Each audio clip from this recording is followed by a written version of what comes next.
It's February 20th, and the strange side of history awaits.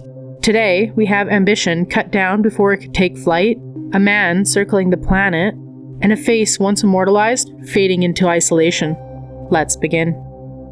On February 20th, 1959, a date Canada would later call Black Friday, the future of the nation's most ambitious aircraft was erased in a single announcement. The Avro Canadian CF-105 Aero wasn't just a jet, it was a machine built for the edge of the Cold War, a sleek, white interceptor design to stream across the Arctic skies and stop Soviet bombers before they reached North America. It could fly faster and higher than nearly anything on Earth, and then, without warning, it was gone.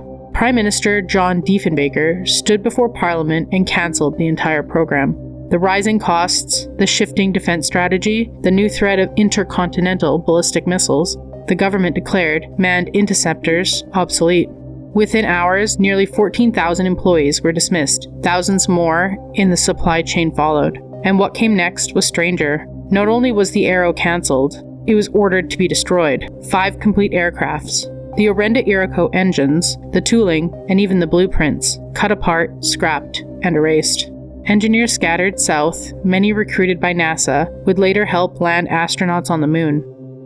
In Canada, the hangars fell silent, and to this day, some still ask, was it an economic necessity or the quiet dismantling of a technological dream?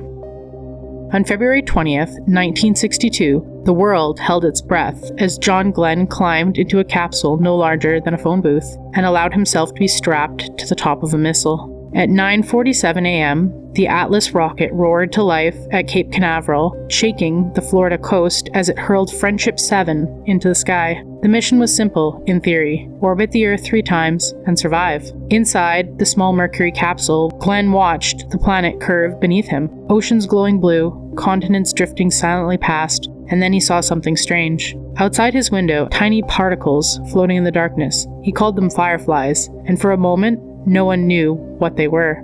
Then came the real terror. The warning lights blinked on the console, and the heat shield, the only barrier between Glenn and incineration, might be loose. If true, re-entry would turn the capsule into a failing furnace. Mission Control made a desperate call: keep the retro pack strapped to the bottom during descent, even though it wasn't designed to stay. As Glenn plunged back to Earth, pieces of the pack began to burn away, streaking past his window in a glowing fireball. Then, radio silence. For 4 long minutes, they feared the worst. But then the signal returned. Glenn's calm voice broke through the static. He had made it. 3 orbits, 4 hours, and 55 minutes. And an American, for the first time in the space race, had caught up to the edge of the unknown.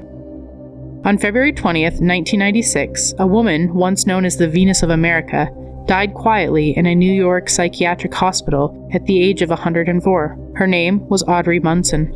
And decades earlier, she had been everywhere. In the early 1900s, Munson was considered the ideal of American beauty. Artists sculpted her face into marble and bronze, and if you look closely at New York statues, the Pulsner Fountain, the Manhattan Bridge, and the golden civil frame on top of the Municipal Bridge, you're looking at her. She was a living muse during America's Gilded Age, and then she vanished. By 1931, her fame had faded. After a suicide attempt and a painful public scandal, she was committed on her 40th birthday to St. Lawrence State Hospital in Ogdensburg. What was meant to be a treatment became a lifetime confinement. She would remain there for 65 years, and after her mother died in 1958, almost no one visited.